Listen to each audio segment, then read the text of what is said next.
नमस्कार दोस्तों, स्वागत है आपका हमारी कहानियों की दुनिया में। राजस्थान के एक छोटे से गांव में रहने वाला रामलाल एक साधारण किसान था। उसके पास थोड़ी सी ज़मीन थी, लेकिन उसका सपना बड़ा था। वह चाहता था कि उसकी खेती इतनी सफल हो कि न केवल उसका परिवार सुखी रहे, बल्कि गांव के दूसरे किसान भी उससे प्रेरणा लें। रामलाल के पास संसाधन कम थे, बारिश पर निर्भर खेती, पुराने औजार और बाजार तक पहुंच भी सीमित थी। फिर भी वह हार मानने वालों में से नहीं था। उसने ठान लिया कि कुछ अलग करना ही होगा। एक दिन उसने गांव के पास में शहर में आयोजित कृषि मेले में जाने का निर्णय लिया। वहां उसने पहली बार ड्रिप इरिगेशन और जैविक खेती के बारे में सुना। उसने विशेषज्ञों से बात की, किताबें खरीदी और तय किया कि अब वह परंपरागत तरीकों की बजाय आधुनिक और वैज्ञानिक तरीके से खेती करेगा। शुरुआत में लोगों ने उसका मजाक उड़ाया। गांव के बुजुर्ग बोले, हमारे बाप दादाओं ने किया है वही सही है। लेकिन रामलाल अडिग रहा। उसने अपनी बचत से एक छोटा ड्रिप इरिगेशन सिस्टम लगाया और रासायनिक खाद के बजाय गोबर की खाद और नीम के कीटनाशक इस्तेमाल करने लगा। धीरे धीरे उसके खेतों में बदलाव दिखने लगे।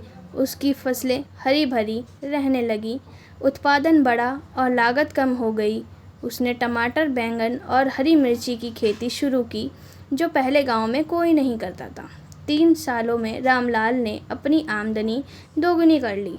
अब वह सिर्फ खेत में काम नहीं करता, बल्कि गांव के दूसरे किसानों को भी सिखाता है कि कैसे नई तकनीकों को अपनाकर खेती को लाभदायक बनाया जा सकता है। रामलाल की मेहनत को पहचान मिली। जिला स्तर पर उसे उद्यमी किसान का पुरस्कार मिला। अब वह न केवल अपने खेतों में सफल है, बल्कि एक प्रेरणा बन चुका है। आज गांव के युवा भी खेती को एक व्यवसाय के रूप में देखने लगे हैं। रामलाल ने यह साबित कर दिया कि यदि इरादा मजबूत हो और मेहनत सच्ची हो, तो किसान भी अपने जीवन में क्रांति ला सकता है। धन्यवाद। काली हवेली का रहस्य। उत्तर प्रदेश के एक छोटे से गांव में एक पुरानी हवेली थी, जिसका नाम था काली हवेली। लोग कहते थे कि वहां रात के समय अजीब आवाज़ें आती थी, रोने की, चिल्लाने की और किसी के चलने की। पर हवेली हमेशा खाली रहती थी। गांव के लोग उस हवेली के पास भी नहीं भटकते थे। कहते थे कि वहां कई आत्मा बसी हैं। एक दिन शहर से एक पत्रकार आरव उस गांव में आया। उसने गांव वालों की बातों को अंधविश्वास मानते हुए हवेली की सच्चाई जानने का फैसला किया। मैं रात वहीं रुकूंगा, उसने कहा।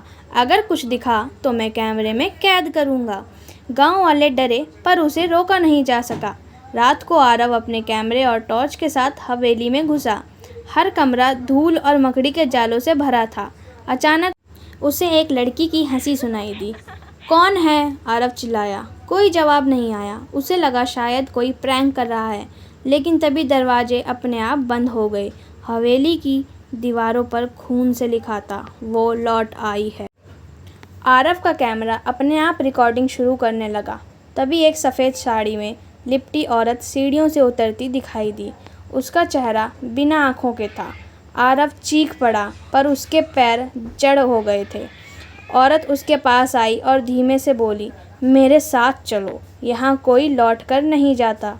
अगली सुबह हवेली खाली थी। आरव का कैमरा टूटा हुआ मिला और उसके अंदर रिकॉर्डिंग बंद होने से पहले की आखिरी आवाज़ थी, मदद करो। आज भी लोग कहते हैं, अगर कोई काली हवेली में रात बिताए तो वह सुबह कभी नहीं लौटता। धन्यवाद।